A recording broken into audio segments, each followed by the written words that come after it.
बिस्मिल्लाहिर्रहमानिर्रहीम।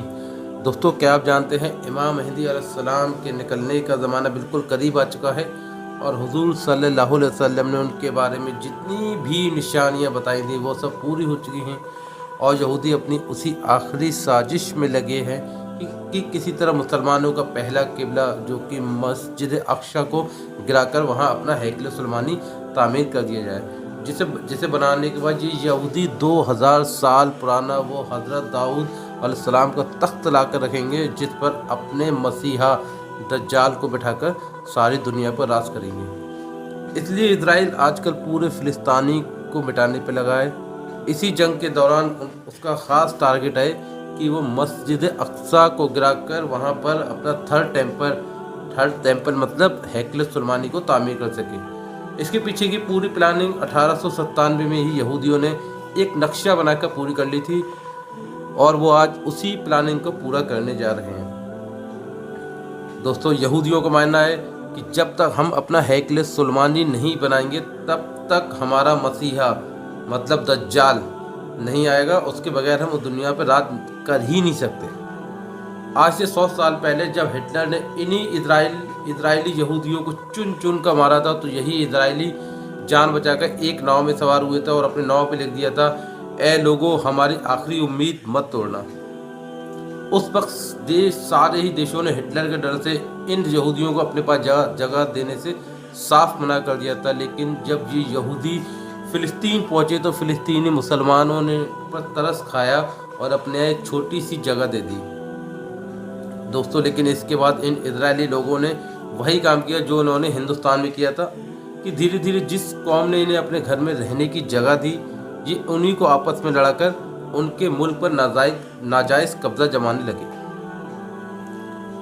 दोस्तों, जैसे इन लोगों ने पूरे हिंदुस्तान पर कब्जा करके करोड़ों हिंदुस्तानियों पर सदियों तक जुल्म ढाया, ऐसे ही ये यहूदी 1946 के बाद से फ़िलिस्तीन पर कब्जा जमाकर वहाँ के मुसलमानों के ऊपर जुल्म के पहाड़ तोड़ते आए और अब इन लोगों ने लाखों फिलिस्तीनियों को अपनी बंदूकों का निशाना बनाकर मार डाला है, जैसे कि आप लोग देख रहे हैं, आप सबको पता है। दोस्तों, बड़ी शर्म की बात, मुस्लिम देश आज खामोश होकर बैठे हैं, सिर्फ बातें ही करते हैं, उनके अलावा बातें करने के अलावा और कुछ नहीं। दिन रात वो फिलिस्तीनियों का खून बहता हुआ देख रहे हैं, लेकिन कोई उनकी मदद के लिए आगे नहीं बढ़ रहा और लगता भी है कि ऐसे हालात आगे भी रहेंगे, यहाँ तक कि इमाम मेहदी अलैहिस्सलाम का ज़ुहूर होगा और फिर वो मुसलमानों की एक बड़ी तादाद लेकर इन यहूदियों से जंग लड़ेंगे। लेकिन जब यहूदियों का मसीहा दज्जाल इमाम मेहदी अलैहिस्सलाम पर गालिब आने लगेगा तो अल्लाह ताला हज़रत ईसा अलैहिस्सलाम को आसमान से ज़मीन पर उतारेंगे, फिर वो दज्जाल को पकड़कर कत्ल कर देंगे और उन्हीं की वजह से मुसलमानों की सारी दुनिया पर एक आम हुकूमत होगी। दोस्तों, इमाम मेहदी अलैहिस्सलाम के ज़ुहूर का ज़माना बिल्कुल ही करीब आ चुका है। हदीस की किताबें और हालात को गौर से पढ़ें और अपने बड़े बड़े उलमाए इकराम की माने तो शायद 3 से 4 सालों के अंदर ही इमाम मेहदी अलैहिस्सलाम का ज़ुहूर हो जाएगा। आजकल जो फ़िलिस्तीन में हालत बनते जा रहे हैं और यहूदी अपना हैकल सुलेमानी बनाने की पूरी तैयारी में लगे हैं, तो उन्होंने अगर हैकल सुलेमानी को तामीर कर लिया तो फिर यहूदियों के दावे के मुताबिक दज्जाल का निकलना कुछ दूर नहीं है। और अगर दज्जाल निकला तो दज्जाल निकलने के कुछ दिन बाद ही इमाम मेहदी भी मुसलमानों के सामने ज़ाहिर हो जाएंगे और फिर एक ऐसी जंग होगी जिसके बारे में अल्लाह के रसूल सल्लल्लाहु अलैहि वसल्लम ने फरमाया था कि उस वक्त तुमको हर तरफ लाशें ही लाशें नज़र आएंगी। अगर एक बाप के 100 लड़के होंगे तो जंग में 99 लड़के कत्ल कर दिए जाएंगे। एक एक आदमी 50-50 औरतों की अकेले रखवाली करेगा, क्योंकि हर ख़ानदान के बहुत से मर्दों को उस जंग में शहीद कर दिया जाएगा। सिर्फ औरतें ही औरतें बचेंगी, यहाँ तक कि 50 औरतों की रखवाली करने वाला सिर्फ एक ही मर्द होगा। हुजूर सल्लल्लाहु अलैहि वसल्लम का फरमान है कि ए लोगों, जब दज्जाल निकलेगा तो उस वक्त तुम सब पर खुरासान से काले झंडे निकलने का इंतज़ार करना। याद रखना, उस वक्त मेरी औलादों में से एक इंसान पैदा होगा जिसका नाम तेरे नाम पर होगा, तेरे नाम मोहम्मद होगा। उसके बाप का नाम अब्दुल्ला, उसकी माँ का नाम आमिना होगा। वो खुरासान की तरफ से काले झंडे लेकर निकलने वाले लश्कर की क़यादत करेगा। तुम उसका इंतज़ार करना, वो दज्जाल से जंग लड़ेगा। दोस्तों ये इशारा इमाम मेहदी अलैहिस्सलाम की तरफ है। इमाम मेहदी अलैहिस्सलाम जिस वक्त दज्जाल से पहली जंग लड़ रहे होंगे, उसी वक्त हज़रत ईसा अलैहिस्सलाम दो फरिश्तों के कंधों पर अपना हाथ रखकर दशमिक की जामा मस्जिद की एक मीनार पर नाजिल होंगे और फिर दज्जाल को ढूंढकर उसे कत्ल कर देंगे।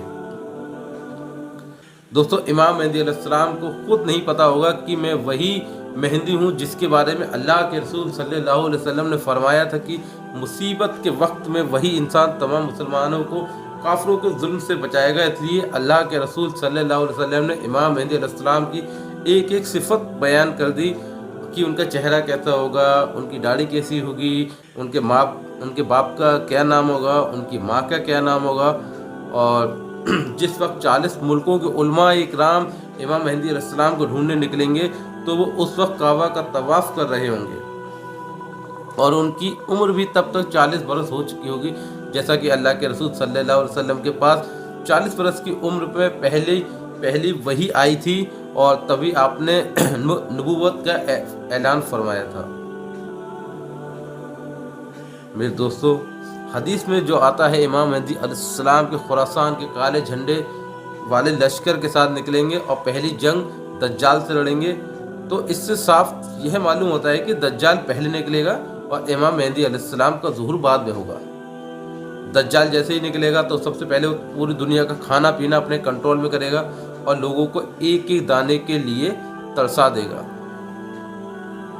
अब जो भी दज्जाल को अपना खुदा मान लेगा तो उसे खाना पीना सब दे देगा, लेकिन जो उसका इनकार करेगा तो वो दज्जाल उसे भूख और प्यास से तड़पता छोड़ देगा। यहाँ तक कि रिवायतों से मालूम होता है कि जिस वक्त दज्जाल आएगा उस वक्त लोग 2-2, 3-3 महीने के भूखे प्यासे होंगे और भूख प्यास की शिद्दत से इतनी होगी कि वो ज़मीन को चाट रहे होंगे, इतनी ज़्यादा भूख होगी। इमाम मेहदी अलैहिस्सलाम धीरे धीरे इलाकों को फतह करते जाएंगे, लेकिन दज्जाल उनके लश्कर से दूर भागेगा। एक सुबह दिशमक की जामा मस्जिद में इमाम मेहदी अलैहिस्सलाम फजर की नमाज पढ़ाने जा रहे होंगे कि अचानक एक ज़ोर की आवाज़ गूंजेगी। सभी मुसलमान डर कर बाहर निकल आएंगे और आसमान की तरफ देखने लगेंगे तो उनको एक सफ़ेद बादल धीरे धीरे ज़मीन की तरफ उतरता नज़र आएगा और फिर अचानक सभी मुसलमान अपनी आंखों से हज़रत ईसा अलैहिस्सलाम को दो फरिश्तों के कंधों पर हाथ रखे दिशमक की जामा मस्जिद के बड़े मीनार पर उतरते नजर आएंगे। वो फरिश्ते हज़रत ईसा अलैहिस्सलाम को उस मीनार पर उतार कर वापस चले जाएंगे। अब दुनिया में आने के बाद हज़रत ईसा अलैहिस्सलाम भी असबाब के साथ वाबस्ता हो जाएंगे, इसलिए हज़रत ईसा अलैहिस्सलाम इशारा करेंगे कि सीढ़ी लाओ ताकि मैं इस मीनार से नीचे उतरूँ। तो जल्दी सीढ़ी का इंतज़ाम किया जाएगा।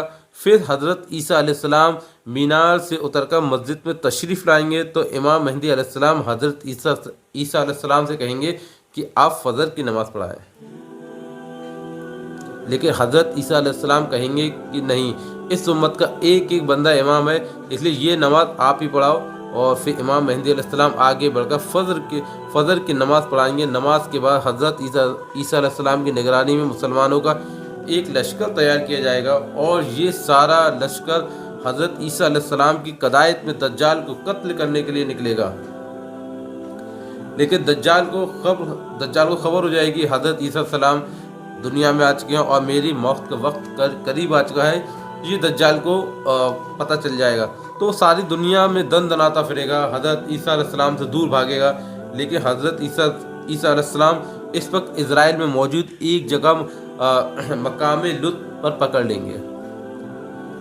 दज्जाल को एक जगह मकाम लुत पर पकड़ लेंगे। जब हज़रत ईसा अलैहिस्सलाम अपने लश्कर के साथ दज्जाल के सामने खड़े होंगे तो दज्जाली लश्कर के यहूदी अपने मसीहा दज्जाल को बचाने के लिए मुसलमानों के साथ जंग शुरू कर देंगे। उस वक्त एक बड़ी खूनरेज़ जंग होगी। इस जंग में मुसलमानों की जीत होगी। फिर हज़रत ईसा अलैहिस्सलाम अपने हाथों से मकाम लुत पर दज्जाल को कत्ल कर देंगे। दज्जाल कत्ल करने के बाद सारी ज़मीन पर इस्लामी हुकूमत का बोलबाला होगा। दोस्तों दज्जाल इस ज़मीन पर पूरे 40 साल तक लोगों को गुमराह करेगा। हुजूर सल्लल्लाहु अलैहि वसल्लम ने फरमाया कि जब दज्जाल आएगा तो उस वक्त एक दिन 1 साल के बराबर होगा और दूसरा दिन 1 महीने के बराबर होगा और फिर तीसरा दिन 1 हफ्ते बराबर होगा اس کے بعد سبھی دن عام دنوں کی طرح ہونے ہوں گے۔ تو اس طرح پورے 40 سال تک دجال اس زمین پر حکومت کرے گا، اور یہودی اس کی قیادت میں مسلمانوں پر بے حد ظلم ڈھائیں گے۔ لیکن آخر میں حضرت عیسیٰ علیہ السلام آ کر دجال کا خاتمہ کریں گے، اور پھر حضرت عیسیٰ علیہ السلام اس کے 7 سالوں تک زمین پر مسلمانوں کے خلیفہ بن کر حکومت کریں گے، اور ان 7 سالوں میں اس قدر اللہ کی طرف سے برکتیں ادا ہوں گی۔ روایتوں سے معلوم ہوتا ہے کہ ایک سیب 10 لوگوں کو پیٹ بھرنے کے لیے کافی ہوگا، ایک بکری کا گوشت پورے شہر کے لیے کافی ہو جائے گا، ہر طرف پھل و کھیتی کی پیداوار بڑھ جائے گی۔ دوستو آج کل کے حالات دیکھتے ہوئے لگتا نہیں کہ اب وہ وقت دور بچا ہے، کیونکہ حضرت مہدی علیہ السلام، حضرت عیسیٰ علیہ السلام و دجال کے نکلنے کے بارے میں حضور صلی اللہ علیہ وسلم جتنی بھی نشانیاں بتائی تھیں وہ سب پوری ہوتی نظر آ رہی ہیں۔ یہودی دن رات اسی کوشش میں لگے ہیں کہ کسی طرح اپنے ہیکل سلیمانی کو تعمیر کر کے اپنے اصلی خدا دجال کو دنیا پہ لا سکیں، جیسے کہ یہودی مانتے ہیں۔ اس لیے آج کل اسرائیل پورے فلسطین کو ختم کرنے کے لیے اپنی پوری طاقت جھونک دے رہا ہے۔ جس وقت میں ویڈیو بنا رہا ہوں تو اب تک کی خبروں کے مطابق غزہ پوری طرح تباہ ہو چکا ہے، ہزاروں مسلمان مارے جا چکے ہیں، اور یہودیوں نے اپنے پورے غزہ پر قبضہ کر 30 لاکھ سے زیادہ مسلمانوں کو ایک ہی مہینے کے اندر ختم کرنے کی پلانیں بنا لی ہے۔ دوستو اگر اسرائیل اس اپنے مقصد میں کامیاب ہو گیا اور سبھی 57 مسلمان دیش تماشے بن کر ان معصوم فلسطینیوں کو اسی طرح قتل ہوتے دیکھتے رہیں گے، تو وہ ہمیں وقت دور نہیں کہ کچھ دنوں بعد ہمیں بھی دل چیر دینے والی خبر سننے کو ملے گی۔ اسرائیل نے مسجد اقصی کو گرا کر اب وہاں اپنا ہیکل سلیمانی کو تعمیر کی شروع کر دی ہے۔ اللہ تعالیٰ فلسطینی مسلمانوں کی حفاظت فرمائے، اور ان مسلم دیشوں کو ذرا سا شرم دے کی احساس ہوگی اس وقت مسلمانوں کا پہلا قبلہ مسجد اقصی کی کیسی بے حرمتی کی جا رہی ہے۔ اللہ تعالیٰ کہنے سننے سے زیادہ عمل کرنے کی توفیق عطا فرمائے، اور اگر آپ کو حدیث اچھی لگی تو چینل کو ضرور سبسکرائب کریں اور ویڈیو کو لائک کریں۔ السلام علیکم۔